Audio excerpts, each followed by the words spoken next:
Hello मेरे प्यारे साथियों, कैसे आप सभी लोग। आशा करते हैं आप सभी लोग स्वस्थ मस्त होंगे। तो यहाँ पर देखते हैं बीपीएससी 4.0 के लिए यहाँ पर इम्पॉर्टेंट सेशन देखेंगे, जिसमें कि साइंस के क्वेश्चन देखेंगे। 8th क्लास के क्वेश्चन इसमें कैसे कैसे यहाँ पर आते हैं। 8th क्लास के क्वेश्चन देखेंगे यहाँ पर साइंस के। तो खरीफ फसल का उदाहरण है। खरीफ फसल का कौन सा उदाहरण है? तो खरीफ फसल का इसमें कौन हो जाएगा? धान यहाँ पर सही आंसर हो जाएगा। गेहूँ भाई रबी का है, ठीक। तो यहाँ पर हम लोग देखेंगे ये धान जो है यहाँ पर करेक्ट आंसर हो जाएगा। ये खरीफ फसल का अच्छा उदाहरण है। आगे देखते हैं, दानों को भूसे से अलग कौन करता है? दानों को भूसे से अलग करना जो है क्या कहलाता है? निराई करना, निकालना नहीं, कटाई करना ये भी नहीं, भंडारण करना ये भी नहीं, वो थ्रेसिंग करना कहलाएगा। क्या कहलाएगा? थ्रेसिंग करना। थ्रेसिंग जब कराते हैं तो दाना और भूसा अलग अलग हो जाता है। तो यहाँ पर राइट आंसर डी विकल्प हो जाएगा। क्वेश्चन नंबर 3 देखते हैं कि जंतुओं द्वारा खाद्य पदार्थ क्या है? जंतु क्या खाते हैं? दाल खाएंगे, शहद, फल, चावल, ये नहीं। इसमें प्रश्न पूछ रहा है जंतुओं द्वारा प्राप्त खाद्य पदार्थ है, यानी जंतु कौन सा खाद्य पदार्थ देते हैं? दाल तो ये वनस्पति में आ जाएगी, फल पेड़ पौधों में आ जाएगा, चावल भी। तो शहद जो है हमको जंतुओं द्वारा खाद्य पदार्थ मिलता है, जिसे मधुमक्खी यानी हनी जो है देती है इसको। चलिए राइट आंसर यहाँ पर आपका हो गया बी विकल्प। आइए क्वेश्चन नंबर देखते हैं 4th। जब एक ही किस्म के पौधे किसी स्थान पर बड़े पैमाने पर नियमित रूप से उगाए जाते हैं तो उसे क्या कहते हैं? एक ही किस्म के पौधे जब किसी स्थान पर बड़े पैमाने पर उगाए जाते हैं तो उसको हम लोग क्या कहते हैं? तो उसको हम लोग क्या कहेंगे? फसल कहेंगे। उसको हम लोग क्या कहेंगे? फसल। भाई जैसे कि एक किस्म का पौधा, एक गेहूं का पौधा लगा दिया तो ये पौधा कहा जाएगा। ढेर सारे गेहूं के पौधे बो दिए तो वो हो जाएगी फसल आपकी। तो यहाँ पर राइट नंबर विकल्प नंबर बी हो जाएगा। आइए कल चलते हैं क्वेश्चन नंबर 5 की तरफ। सुपोषी का उदाहरण है। सुपोषी किसका उदाहरण है? गाय, बकरी, मनुष्य, आम का पौधा। तो यहाँ पर जो है कौन सुपोषी का आएगा उदाहरण?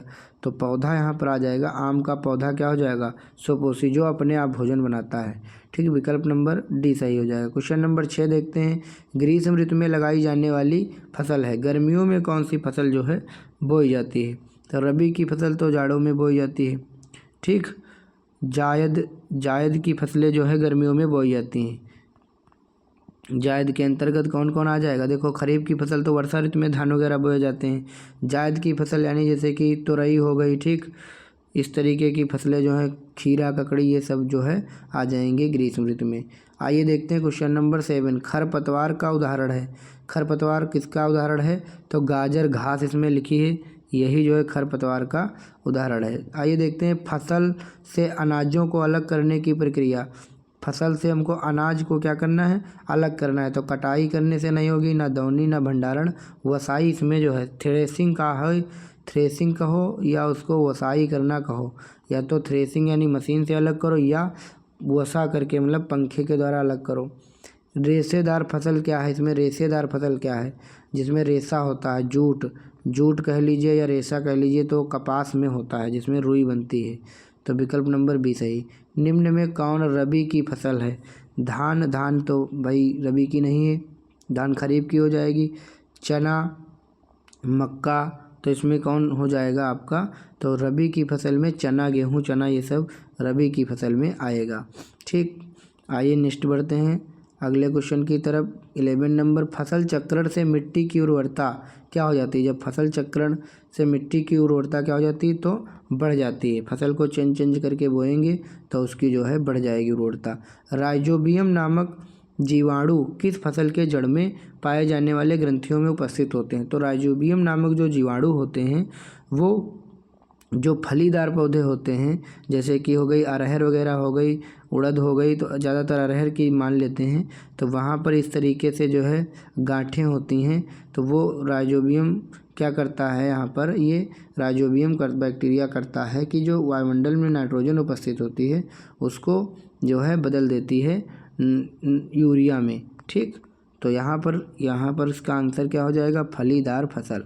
आइए देखते हैं मिट्टी को उलटने पलटने एवं पोला करने की प्रक्रिया क्या कहलाती है? जब हम खेत में मिट्टी को उलटते पलटते हैं यानी ठीक जुताई करते हैं, उसकी क्या करते हैं? जुताई, तो वो जुताई कहलाएगी। आइए देखते हैं ऋतु के आधार पर निम्न में से कौन सी फसल सबसे कम प्रचलित है? ठीक, तो सबसे कम प्रचलित कौन सी है? शरीफ होती नहीं, खरीफ होगा ये। रबी, खरीफ रबी तो हम लोग जानते हैं, जायद भी जानते हैं, लेकिन हम लोग मिश्रित फसल कम जानते हैं।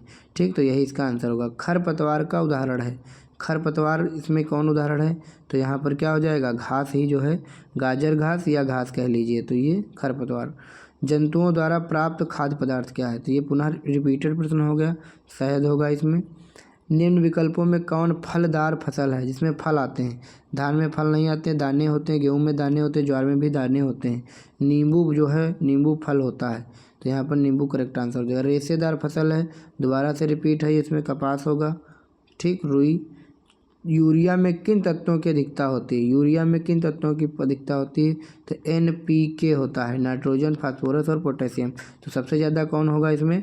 नाइट्रोजन होगा, क्योंकि पहले नंबर पे आया है, इसलिए यहाँ पे नाइट्रोजन राइट आंसर। ग्रीष्म ऋतु में लगाई जाने वाली फसल कौन है? गर्मियों में कौन सी फसल बोई जाती है? फिर से देखिए आ गया, जायद फसल जो है गर्मियों में बोई जाती है, खीरा, ककड़ी, तोरई, इस तरीके से इसमें आता है। चलिए यहाँ पर जो हम इसको मिलते हैं आप सभी से नेक्स्ट वीडियो में, तब तक के लिए आपका जो है धन्यवाद। यहाँ पर जो है अच्छा इसका स्कोर गया हुआ है, तो आप लोग BPSC के लिए भी हमसे जुड़ सकते हैं, साइंस की क्लासेस के लिए। और ये 8th क्लास का हम साइंस आपको करा रहे हैं, क्योंकि 6th 7th 8th का ही आएगा। चलिए, धन्यवाद।